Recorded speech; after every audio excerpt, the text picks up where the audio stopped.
When the soul trembles, the wise one listens. Have you ever felt like your mind runs faster than your steps? That even in moments of peace, something inside you cannot rest? That's anxiety. It doesn't always scream. Sometimes it's a constant whisper that won't let you be at peace. It disguises itself as worry, impatience, a need for control, and the more you try to silence it, the deeper it settles. Today, many seek quick pills to calm their souls, instant fixes, as if the heart were a faulty machine that can be rebooted. But the soul doesn't work with shortcuts. The soul needs direction, understanding, purpose, and that is not found in noise, but in wisdom. I am Solomon, son of King David. I walked through golden palaces, held more knowledge than my hands could grasp, and even so, there were nights when my soul trembled. I learned that true balance does not come from the outside, but from within. That is why today I do not bring you modern techniques or passing formulas. I come to offer you 5 eternal pieces of advice, not to silence your anxiety, but to transform it. Because sometimes anxiety is not the enemy, it's the messenger, a sign that you've lost your way, that you've abandoned your center. And if you listen closely, if you dare to look beyond the fear, you may discover that the calm you seek is not far away. It only needs to be awakened. 1. A calm heart sees clearly. When anxiety takes hold of the soul, everything becomes blurry, thoughts crash into each other, decisions are rushed, and the body stays on high alert, as if something terrible is about to happen. But most of the time, that something never arrives. Because it's not the world that burns, it's the mind projecting fire where there is only shadow. Ancient wisdom reminds us that clarity doesn't come from force, but from stillness. Agitated water doesn't reflect the sky. And in the same way, an agitated heart cannot see the truth. That's why the wise don't rush to act. Before responding, they breathe. Before deciding, they observe. Because they know it's not about doing more, but about seeing better.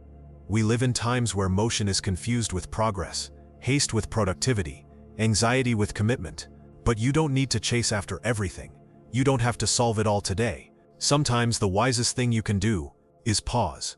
Pausing is not giving up, it's reclaiming your center.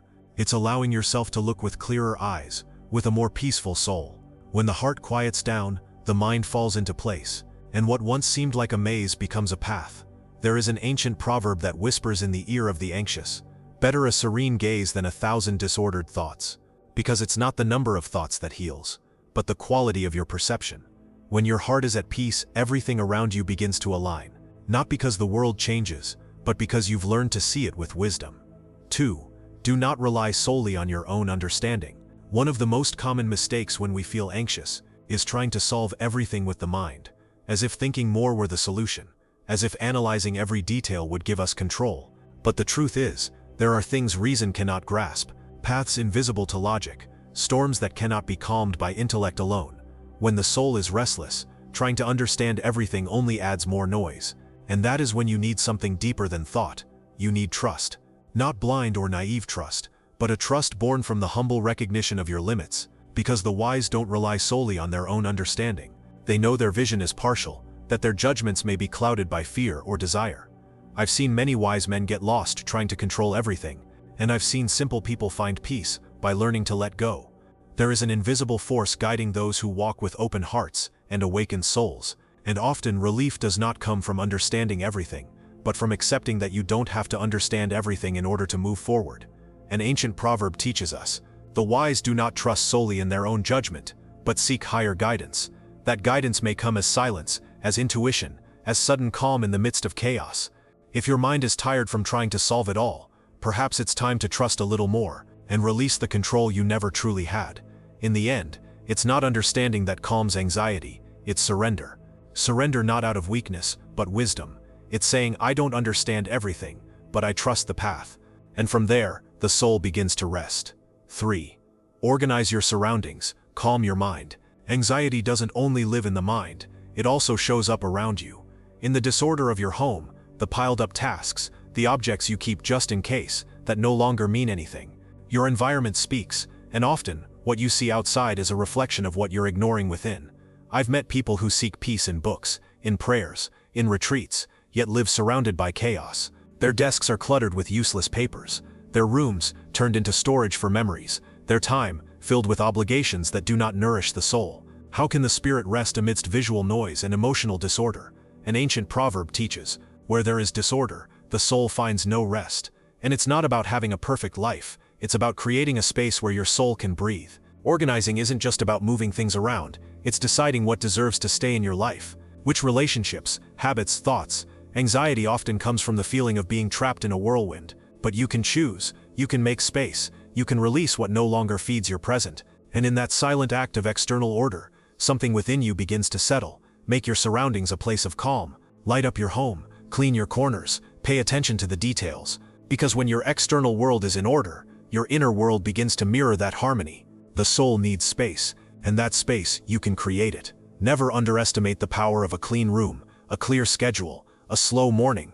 These are small acts, but for the anxious soul, they are balm, and in them, true rest begins.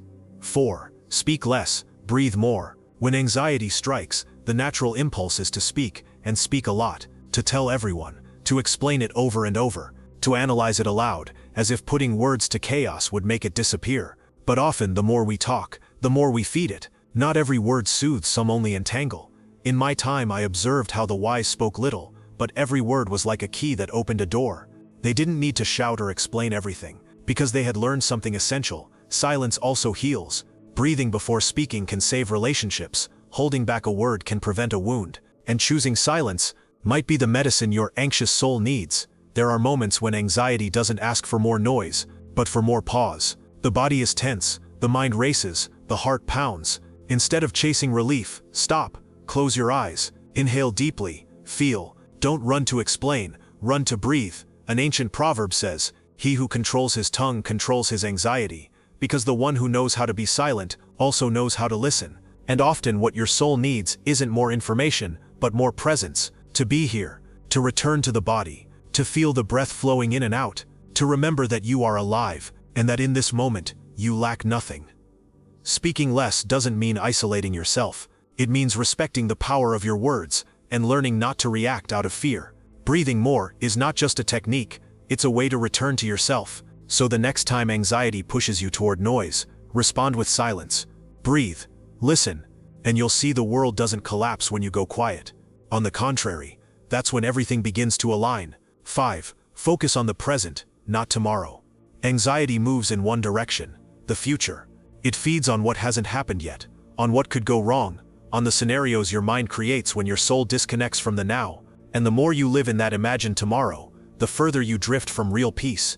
I've seen kings lose sleep over wars that never came, wise men become fools out of fear of the future, and strong women overwhelmed by things that never happened, all because they lived in the wrong time. The present is the only place you can act, the only moment where your breath happens, where your body dwells, where your soul truly lives. Everything else is projection, sometimes useful, often toxic. Worry is not the same as preparation.